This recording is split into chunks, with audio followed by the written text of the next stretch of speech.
We got bygones. You talk about Jesus a couple days, and then that's the end of it. But no, you got a lot to pay for, man. The so-called white man has a lot to pay for, and he's going to pay for it, man. Right. And this is why it's so pleasing. It's so pleasing to see a proud Edomite. Did you see him? Was you watching him? He slowly backed up. He had his arms folded, and he just looked like he was defeated, man. You ever play chess with somebody, and sometimes you know you got him. He don't really got no skills in chess, so you just be taking all his pieces off the board, and he ain't left with like the king in a pawn. He left with a king and a pawn on the board, and they looking like, damn, I can't quit the game. I got to keep playing. So you just toying around with him, making him move his king around a little bit, right? That's the look he had on his face, man. Because he came up, he was happy at first. Came in, he had a little hand gesture. I was drafted in. I was like, oh, you was, huh? Well, let's see. Well, where's he at now? I mean, you gonna let us take away the love of Jesus from you? You see? That's why I love this truth, man. I love this truth. You don't have to fight Esau. You got Jake, you got IUIC, you got ISUPK, right? You got all these AOC, they get militant. They get the boots on, right? They get the wristbands, the headbands, right? They get that look on their face. Right? And they all militant, but Esau, you don't have to do that to them. Esau doesn't have a warrior bone in his body, man. All you got to do is contest him a couple times, and he runs away like a little girl, man. You don't need to fight Esau. This is why the scriptures tell us, the Lord said, wait ye upon me. The Lord can fight better than any of us can fight. Right. The Lord is the one that put the spirit of fight on the earth. So who can fight better than him? Right? Who can karate chop or box or whatever fighting style, jiu-jitsu, taekwondo, right? Hapkido, whatever, that's this brother's style. You know, out of order, who put that on the earth? The Lord of the Sabaoth. That's right. The Lord put that here, man. The Lord put that here. So you don't gotta get aggressive with Esau. He's the last person you got, because Esau don't operate right. When you get to yelling and you ain't scared of him, you don't know how to act. Get all red in the face and get all shaky, you know. The women, they love us though. You know, Ecclesiastes chapter 9, verse 18. Yeah. Wisdom is better than weapons of war. Right. Wisdom is better than weapons of war, man. All you got to do is believe in the scriptures and what you were taught by the elder apostles, and you'll be just fine out here, man. You don't got to be 20. You don't got to be 20 years old. You just got to believe. Yeah. You know, the scriptures tell us, the Lord said, he said, these works and more will you be able to do, right? Now, what did it take to be able to do those works? All it took was belief, man. So if the Lord could do what he did, right, and he told you all you had to do was believe to be able to do greater things, how much more is it a great thing for a young man to be a part of the truth, man? Where's Joshua? That's a young man right there. He's been around us since he was 12 years old. He was a lot shorter back then. He's a grown man now. He's taller than all of us. But he was a baby. When I tell you he was a baby, he was about this size when he started coming out here. And I'm gonna tell you a story about this man right here, this young man right here. He used to come out here with his brother, older brother, grown man.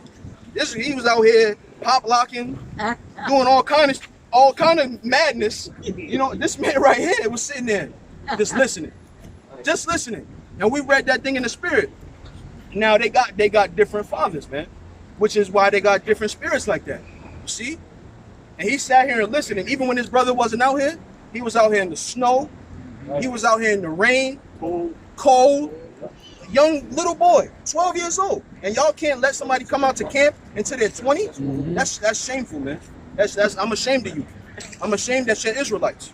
I'm ashamed. It's embarrassing, because what you're doing is you're lording over those men. That's right. Those are grown men. That's right. Those are grown men, and they should be able to, like the elders always says, exercise the spirit, man. How else are they going to grow in the spirit if they're not exercising the spirit? Same thing. You can't build up your chest by waiting and looking at the bench. You looking at the bench, that's how you gonna build up your chest? No, you got to get up underneath that bar, man. They'll tell you got to, you know, this man been breaking VHS tapes with his chest, man. They'll tell you, in order to build a chest, you got to get up underneath the bar, man. So if you're a young man in the truth, you got to get up underneath that bar, man. You got don't let somebody tell you that you're not ready. Then they don't determine that. They don't determine that. That's right. Salakia. Wait a minute. You had kings that were 8 years. Kids Right. that were 8 Seven. years old. Right. Seven. Right. 8 years old, 7 right. years old, 7 years old. 12 years old. Samuel was a baby, man. Yeah, Jeremiah. Jeremiah was a baby. The Lord. The Lord Yahweh Shai. What he said? He said to his mother. I know when I was 12, if I told my mother, don't you know I'm supposed to be about my father's business? He said, woman. Yeah, He said, woman. right, What have right, to do with this? right. You know, my mother would have slapped the taste out my mouth, man, when I was that age. But he did it, and he said it with a figure, man. No, don't you know I'm supposed to be about my father's business? You see? But he's 20, he's still not ready. He's 19, so you telling me a 19-year-old can't teach the truth? Why? But he can go get some tail. He can go mess around with women, but he can't teach the truth. That's backwards, man. That's backwards. You see? You know, so it's important, right, to deal in the spirit, man. To deal in the spirit, the Holy Spirit, the Lord is better at you than fisticuffs, man. Let the spirit deal. Let the spirit deal. You see, if you. Yep, I was just wondering if you were a particular denomination or just with the Bible. Why you guys dress this way? Well, we're dressed this way because the scriptures tell us to. Okay. When you read about the Lord, when you read about the one the world calls Jesus Christ, right? In Revelation, it said that when he appeared, he had a garment down to the foot, I get right? He was girded about the paps with a golden girdle, right? I As you see. see this. Right? So we have the garments, right? We have the fringes, right? Which is the Right. fringes in the border of blue was a reminder of all the laws, statutes, and commandments. This is our culture. That's why we're dressed like this. This is our culture. The world is going to change soon. right. You've been around for a long time, Yeah. so you've seen. Don't say that. Well, I'm being honest. It's just the truth. You don't be ashamed of your experience on this earth. Don't be ashamed of that, right? So you've seen the iterations of style. Yeah. You've seen how young men used to dress when you were a young lady, and Yeah. now you see how young men dress now. Yes. Well, the world is going to go back to them dressing in the ancient garb. When Modest. you see and modest apparel, not just the women, but the men as well, right? You got we wear denims and we wear sneakers and all of the, we wear these things that more than likely aren't good for the body, right? To be suffocated in this way with these types of clothes, but we have to wear them. We're subject to them. But the world is going to be wearing these things. This is going to be common dress. It's going to be common dress. That's all I'm saying.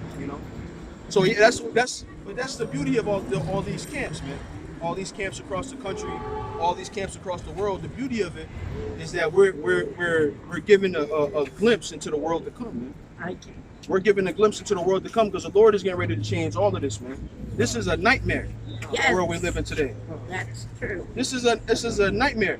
So I'm gonna ask you, right? You a vintage woman, right? Yes. So you remember a time where TV would cut off. Matter of fact, the elder might remember that. You might remember that time where the TV, after a certain amount of time, you couldn't watch it. That's right. There was no more programming. That's right. From midnight to like 7 in the morning, there was no programming. Now you can get that madness all day, all day, all night, right? Yeah, all day long. Yes.